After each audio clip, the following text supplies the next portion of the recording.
Hola, continuamos con la parte número 14 de los conflictos emocionales. Hemos estado hablando de estos modelos de familia, de los conflictos en cada uno de los hijos. Hoy quisiera centrarme en ver un poco más las consecuencias de preparar el modelo de hijo que hemos llamado hijo escogido.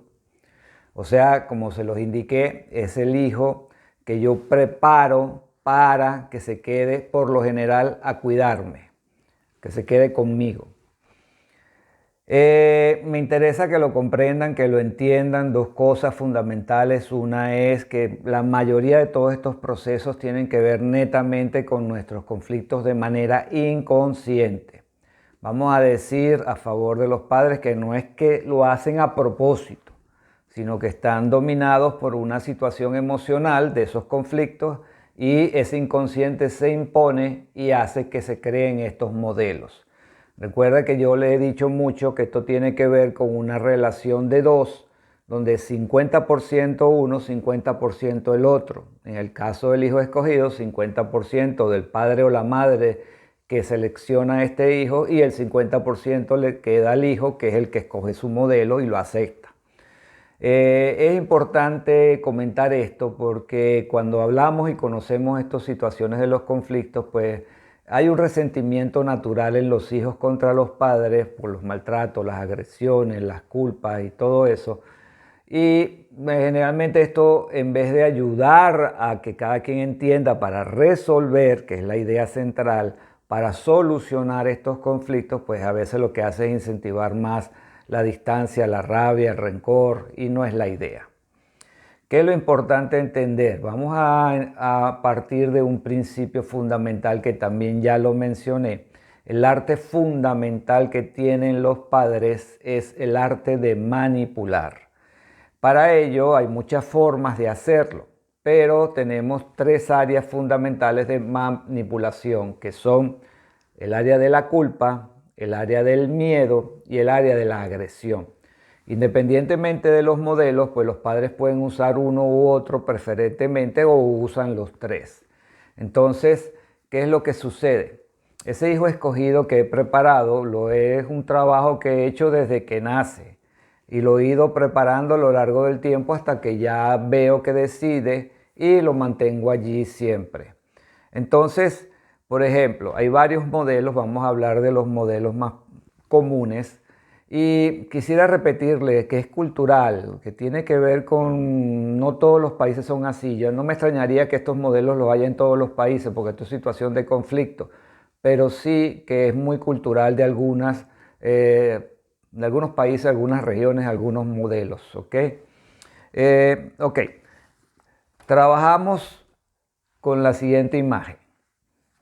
Está mi papá, mi mamá y están los hijos. Preparo ese escogido, ¿ok?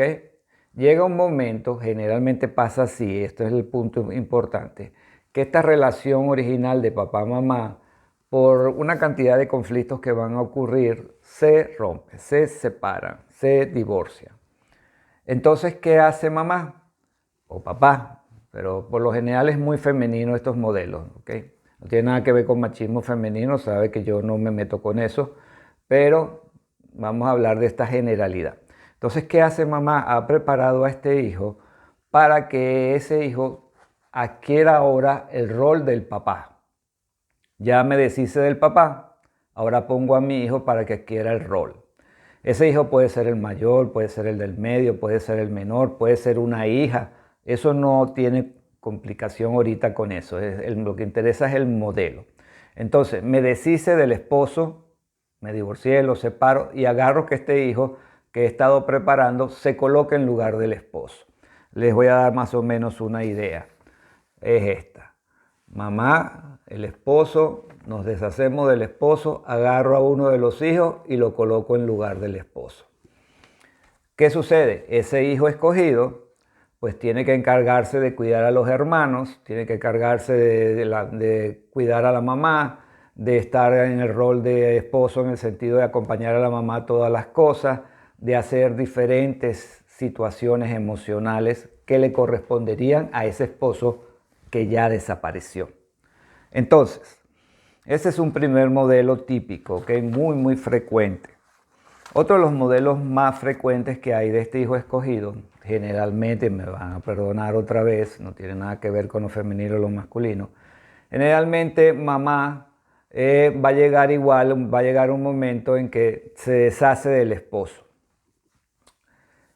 ¿Qué pasa? Vamos a decir que ese escogido es una hija. Esa hija ha tenido una relación de pareja con alguien, ha tenido un hijo o dos hijos, ¿ok? Entonces ya mamá se convierte en abuela. ¿Qué pasa? De alguna manera, que es ese proceso emocional, pues la hijita linda y bella bota a su querido esposito, ya mamá, que es abuela, ya botó a el suyo también. Ahora la hijita agarra sus hijitos, se va a vivir de nuevo con mamá, le entrega los hijitos a la abuela, ahora la abuela tiene nuevos hijitos, y ¿qué sucede? Esa hija se dedica a hacer las funciones del esposo, es la que sale a trabajar, es la que mantiene a su mamá y a sus hijos, es la que está ocupada de todas las cosas económicas, de toda la funcionalidad. Vamos a hacer más o menos la idea. Aquí tenemos la abuela, la mamá, se deshicieron del esposo, ahora los hijitos pasan a ser hijos de la abuela. Y ella, que es la hija escogida, pues sencillamente se dedica a trabajar para mantener la familia. Ella hace el rol de hombre en el sentido de que mantiene, cuida, y la abuelita linda y bella se encarga de cuidar sus nuevos hijitos. Entonces, una cosa es segura, la abuelita ya tiene garantizada quien la cuide, ¿ok? Igual que en el caso del modelo anterior, lo que estamos buscando con esto de los hijos escogidos es precisamente buscar quién me va a cuidar en mi vejez. Y se los dije, o sea, no es que quiera destruir a mi hijo, pero a ese hijo, a esa hija que escojo, indudablemente tiene que sacrificar algo. Y ese algo por lo general son sus relaciones de pareja, sus relaciones de independencia, y tiene que vivir para cuidar a papá, a mamá, o a los dos, o a uno de los dos, dependiendo del modelo. ¿Ok? Entonces, llevamos dos modelos. Hay un tercer modelo donde indudablemente papá y mamá, vamos a decir que se quedan, han preparado a este hijo escogido y llega un momento en que ese hijo escogido, que a diferencia de la mayoría, ya vamos a hablar de eso también un poquito, pues ese hijo se encarga de trabajar, se encarga de tener, y entonces ahora papá y mamá que escogieron a este hijo escogido, lo ponen a él, a ese hijo escogido o a esa hija escogida, para que a su vez sea papá o mamá de ellos. O sea que él se va a encargar o ella se va a encargar de cuidarlos, de protegerlos, de estar con ellos. Por supuesto, lo que les dije, cualquier hijo escogido ha tenido que sacrificar su propio rol de pareja, de familia, de tener sus propios hijos. ¿Ok? Así que se dan muchas combinaciones, pero la idea es esta situación central donde uno de esos hijos, que es el escogido, tiene que quedarse a cuidar a papá o a mamá. Hay otros modelos, ¿no? Por ejemplo, vamos a hablar de dos modelos extremos. Y vamos a hacer un ejemplo que me acabo de acordar, que es un paciente que yo tuve, es un paciente varón. Sus padres tuvieron 5 hijos, él es el menor. Cada uno de los hermanos mayores pues se graduó, uno ingeniero, médico, abogado, ok, no me acuerdo bien los detalles, pero entonces este último fue escogido para que se quedara a cuidar a papá y a mamá, pero para hacerles compañía, porque a este sencillamente lo prepararon en un modelo, como les dije, de manipulación, un modelo de estos de culpa, de miedo. Entonces le decían, cuidado tú, pobrecito, no salgas, no te dejes, te van a hacer, te van a matar. Entonces se crea como un hijo sobreprotegido, en el sentido de que no es capaz de desarrollarse, no es capaz de hacer nada, y entonces él se queda a vivir con los papis y los mamis haciéndoles compañía, y él como tal no se desarrolla, no hace nada. ¿Okay? En este caso, lo único que era su pasión era seguir su club de fútbol que le encantaba, y lo único que hacía era eso, estar pendiente del fútbol, pero él no era nada ni hacía más nada que eso. El modelo, vamos a decir, opuesto, me pasó con otra paciente que es interesante también, que usaron el modelo de manipulación pero de agresión. Ella me relata de los muchos maltratos, de las agresiones, los insultos que les hacían, la constante crítica a su modelo femenino, el hecho que le decían y le repetían: tú no te vas a casar con nadie, tú no vas a tener, nadie te va a aguantar, tú no vas a poder.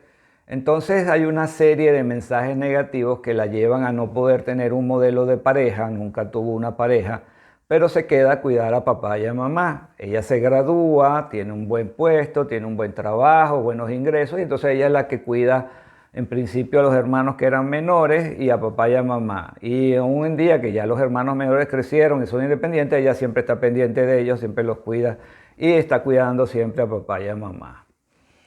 Tengo otro caso interesante donde, por ejemplo, sucedió lo siguiente. Han preparado a esta hija, ¿ok?, para que se quede a cuidar a mamá. Un día me relata la paciente, están en un carro, llevan a una amiga de la familia que en ese momento acababa de tener un conflicto con su pareja, se había separado. Entonces la mamá de mi paciente le dice a la amiga: no hay derecho a que una mujer se quede sin un hombre. Entonces mi paciente me relata que ella no dijo nada, pero lo pensó para adentro. Bueno, pero si yo soy mujer, ¿será que yo soy extraterrestre? Porque yo no tengo derecho a tener una pareja, me la han prohibido. ¿Comprenden? Entonces hay sacrificios que tiene que hacer el hijo escogido. Y otro de los escenarios fundamentales del hijo escogido es que, como se los dije, se queda con papá, con mamá, y toda la vida está haciendo cosas para recibir la aprobación de papá, de mamá. Toda la vida le lleva regalos, le consigue los mejores viajes. Incluso he tenido pacientes que le han comprado una casa al papá, a la mamá, para que se queden a vivir cerca de ellos. ¿Ok? Entiendan algo muy, muy lamentable. No importa lo que hagas como hijo escogido, jamás, jamás te lo van a reconocer, porque les interesa mantenerte en tu hueco emocional para que sigas siendo ese hijo escogido que se encargue de cuidarlos, de acompañarlos, de estar con ellos siempre. ¿Qué sucede? Generalmente, como hablamos, hay hijos preferidos. Ese hijo preferido siempre va a ser el preferido. No importa lo que tú escogido hagas, no importa lo que tú escogido des, siempre serás el escogido. Entonces, para papá y mamá, ok, eso es importante. Ese preferido siempre va a ser preferido. Y ese preferido tiene una preferencia interesante. Si ese preferido, que generalmente pasa, tiene hijos, esos nietos pasan a ser los preferidos de los abuelos, que eran papá y mamá original, ¿ok? Y no importa que los otros hermanos también tengan nietos. Esos son, ok, son mis nietos, yo los quiero, los cuido, no sé qué. Pero estos que son de mi preferido, esos son mis nietos preferidos también, ¿ok? Entonces hay como una cadena de herencia que los preferidos le dan a sus preferidos, ¿ok? Mientras que el escogido, no importa lo que haga, siempre será escogido. Entonces, el tema central de todos estos conflictos es lo que siempre queremos hacer resaltar. La solución es que cada persona trabaje con sus conflictos emocionales, independientemente de cuáles sean, resuelva sus conflictos y decida una nueva vida más sana para sí mismo, en primer lugar. Como les dije anterior, no me interesa que se convierta en una situación de agresión a los padres o un maltrato o una descalificación, porque eso está muy a flor de piel cuando han habido estos ambientes emocionales negativos, donde al darme cuenta de que fui el sacrificado, pues indudablemente me quiero vengar. No se trata de eso, se trata de aprender a perdonar, se trata de sanarme, se trata de lograr que mi situación emocional sea adecuada para que yo pueda decidir mi vida de la mejor manera posible. Bien, entonces hemos hecho ese resumen de estos modelos. Recuerda lo que les dije, son culturales muchas veces, sí se dan en la mayoría de todos los países porque eso tiene que ser conflictos naturales, pero cada quien, bueno, tome la parte que le interesa y desarrolle sus soluciones adecuadas. Lo dejo por aquí por hoy. Como siempre, un gran saludo, un gran abrazo, muchas bendiciones y para finalizar les dejo mis redes sociales. Muy bien, aquí tienen mis redes sociales, empezando por mis datos de contacto. Tienen mi WhatsApp y mis correos. Los voy a invitar de manera muy especial, con mucho cariño, a leer mi blog, donde hay cantidad de artículos relacionados con todos estos temas de corte emocional. Mi Instagram, mi Facebook y mi YouTube, que ya conocen. De corazón, muchas gracias, muchos abrazos y que el Señor Dios te bendiga grandemente.